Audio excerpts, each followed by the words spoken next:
holds all things in balance, good and evil.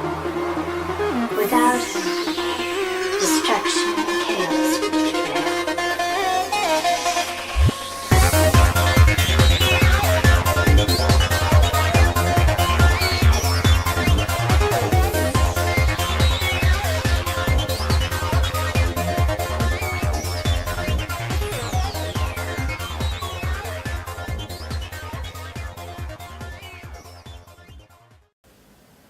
Lo Zanshin Tech è un'arte marziale che si occupa di conflitto digitale.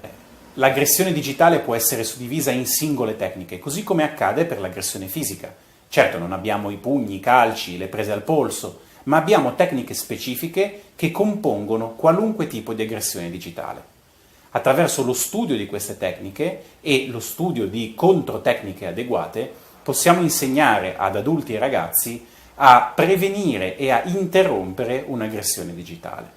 Ovviamente, come in tutte le arti marziali, i maestri hanno la responsabilità di non insegnare tecniche pericolose a chi non è pronto per riceverle. Lo Zanshin Tech è un percorso lungo, personalizzato, in cui si lavora moltissimo sul controllo di sé, sul controllo delle proprie emozioni, sull'autodisciplina e sul rispetto. A Zanshin Tech identifichiamo 3 tipi di OSINT: quello preventivo, quello attivo e quello postumo. L'OSINT di tipo preventivo ha lo scopo di capire i fattori di rischio nel momento in cui conosciamo una persona nel mondo digitale. L'OSINT di tipo attivo, cioè quello che viene fatto durante un'aggressione, ha lo scopo invece di raccogliere il maggior numero di informazioni a supporto di una possibile querela o denuncia. Infine, l'OSINT postumo è quello che viene fatto ad aggressione ormai ultimata per poter analizzare quello che è successo o per poter comunque fornire il maggior numero di prove sempre per una denuncia o una querela. A differenza delle forze dell'ordine, inoltre, noi possiamo interagire con l'aggressore durante l'aggressione, ottenendo in questo modo un maggior numero di informazioni.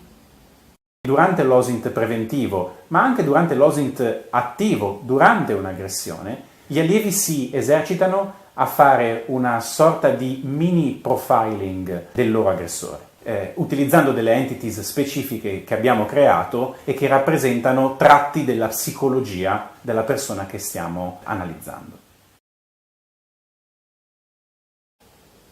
Lo scopo di fare OSINT sotto stress è quello di preparare gli allievi a scenari reali.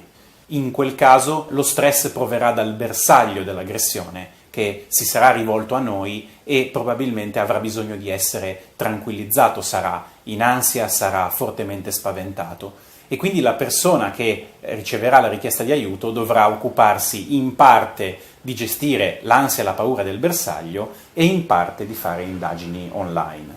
Nel dojo lo stress lo provochiamo con il timer che conta i secondi, prima in avanti, poi nei livelli successivi introduciamo altri elementi di stress per allenare gli allievi a gestire le proprie emozioni e a mettere in atto tutta una serie di mini decompressioni durante l'attività investigativa.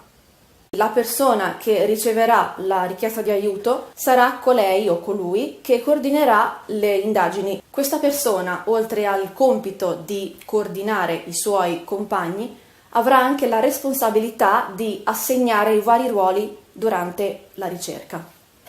In uno scenario reale di investigazione non sempre è possibile poter iniziare le ricerche tutti assieme. Ci sarà una persona che si collegherà per prima e che dovrà preparare il campo per tutti quelli che si collegheranno successivamente, ovvero inserire le varie ricerche che i vari operatori dovranno effettuare anziché dedicarsi unicamente a un campo specifico del grafo. Chi fosse interessato può seguire i nostri corsi che rilasciano un certificato di competenza professionale valido in tutta Europa come consulente mediatore esperto in cyberbullismo. Inoltre, 2 maestri certificati possono aprire un dojo ovunque essi vogliano. Nello Zanshin Tech si studiano casi internazionali, le tecniche sono già state tutte tradotte in inglese, lo Zanshin Tech è pronto per essere insegnato in qualunque cultura e a qualunque latitudine. Stiamo infatti ricevendo molte richieste da vari paesi d'Europa. Sun Tzu, l'autore dell'Arte della guerra, ha detto: con l'ordine affronta il disordine, con la calma l'irruenza. È questo il significato profondo di un'arte marziale come lo Zanshin Tek.